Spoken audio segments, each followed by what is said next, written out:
কম তেলে এ ধরনের টেস্টি আর healthy item যদি বাচ্চাদের স্কুল টিফিনে দেওয়া হয় তাহলে বাচ্চারা তো আর টিফিন ফেরত আনবেই না, বরং বাসায় এসে এটা আরও খেতে চাইবে। খুবই টেস্টি হয়ে থাকে আর তৈরি করাও কিন্তু খুবই সহজ। একটা মিক্সিং বোলের মধ্যে 1 কাপ পরিমাণ ময়দা নিয়ে নিচ্ছি, তবে সাদা আটা দিয়েও কিন্তু এটা তৈরি করে নেওয়া যাবে।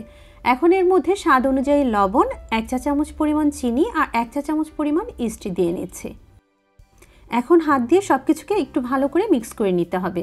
মেশানো হয়ে গেলে এর মধ্যে অ্যাড করে দিচ্ছি 1 চা চামচ পরিমাণ তেল। তেলটাকে এর মধ্যে দিয়েও এটাকে খুব ভালো করে মিক্স করে নিতে হবে। একটু সময় নিয়ে সব কিছুকে ভালো করে মিশিয়ে নেওয়া হয়ে গেলে এর মধ্যে কুসুম গরম পানি অল্প অল্প করে অ্যাড করব, আবার মেশাবো। এভাবে বারবার পানি অ্যাড করে আবার মিক্স করে একটা ডো তৈরি করব। আর এখানে কিন্তু পানিটা হালকা কুসুম গরমই হতে হবে, কারণ এর ভিতরে আমি ইস্ট ব্যবহার করেছি। এই কুসুম গরম পানিটা কিন্তু ইস্টটাকে অ্যাক্টিভেট হতে সাহায্য করবে। তো আমার ডোটা তৈরি হয়ে গিয়েছে। এখন ডোয়ের উপরিভাগে সামান্য কিছুটা তেল মাখিয়ে রাখবো, যাতে ডোয়ের উপরিভাগটা ড্রাই হয়ে না যায়।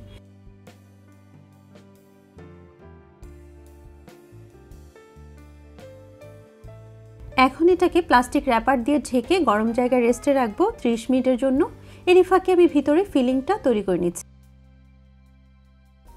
এজন্য চুলায় একটা প্যান বসিয়ে এর মধ্যে আমি 2 টেবিল স্পুনের মতো তেল দিয়ে নিয়েছি। তেলটা গরম হয়ে আসলে এর মধ্যে দিয়ে নিচ্ছি 1/2 কাপ পরিমাণ পেঁয়াজ কুচি আর 3-4টা কাঁচামরিচ এভাবে মিহি কুচি করে এর মধ্যে দিয়ে নিলাম। এবারে চুলার আঁচ লো মিডিয়ামের মাঝামাঝি রেখে এটাকে বারবার নেড়ে হালকা একটু ভেজে নিব। যখন পেঁয়াজটা একটু সফট হয়ে আসবে তখন এর মধ্যে অ্যাড করে দিচ্ছি 1/2 চা চামচ আদা রসুনের পেস্ট, 1/2 চা চামচ হলুদ গুঁড়ো, 1/2 চা চামচ লাল মরিচের গুঁড়ো, 1/2 চা চামচ ধনে গুঁড়ো। এখন এই গুঁড়া মশলাগুলো যাতে পুড়ে না যায় এজন্য এর মধ্যে সামান্য কিছুটা পানি অ্যাড করে দিচ্ছি। এরপর এর সাথে অ্যাড করে দিচ্ছি 1/2 চা চামচ পরিমাণ চাট মশলা আর দিচ্ছি স্বাদ অনুযায়ী লবণ। এরপর চুলার আঁচ মিডিয়ামে রেখে এগুলোকে একটু ভালো করে কষিয়ে নিতে হবে। কষাতে কষাতে যখন মশলার উপরে এভাবে তেল ভেসে উঠবে তখন বুঝতে হবে সব কিছু খুব ভালো করে কষানো হয়ে গিয়েছে। এ পর্যায়ে এর মধ্যে আমি একটা ডিম দিয়ে নিচ্ছি। ডিমটাকে প্যানের মধ্যে অ্যাড করে দিয়ে এটাকে বারবার নেড়ে দিতে হবে, মানে ডিমটাকে আমি ঝুরি করে ভেজে নিব। তারপর মিনিট খানেকের মতো এটাকে একটু ভেজে নিতে হবে। আমি আজকে এই নাস্তাটাকে ডিমের পুর দিয়ে তৈরি করছি। আপনারা চাইলে কিন্তু চিকেন অথবা বিফ কিমা দিয়েও এভাবে পুর তৈরি করে তারপর নাস্তাটা তৈরি করতে পারেন, তাহলে কিন্তু এটা খেতে আরও বেশি টেস্টি হবে। তো আমার পুরটা কিন্তু তৈরি হয়ে গিয়েছে। এখন চুলা বন্ধ করে এটাকে একটা সাইডে রেখে দিচ্ছি। এবারে ফিরে যাচ্ছি আমি সেই ডোয়ের কাছে। দেখুন রেস্টে রাখার ফলে আমার ডোটা কিন্তু অনেকটাই ফুলে উঠেছে। এখন এটাকে আরও কিছুক্ষণ ময়ান করে নিব। ময়ান করা হয়ে গেলে এটা দিয়ে আমি ছোট ছোট লেচি তৈরি করে নিচ্ছি। আমি 6টা লেচি তৈরি করে নিচ্ছি, তবে আপনারা চাইলে ছোট বড় করে আপনাদের ইচ্ছে মতো তৈরি করে নিতে পারেন। এখন এখান থেকে একটা লেচি নিয়ে এর উপরে সামান্য কিছুটা ময়দা ছিটিয়ে বেলে ছোট একটা রুটি তৈরি করে নিচ্ছি।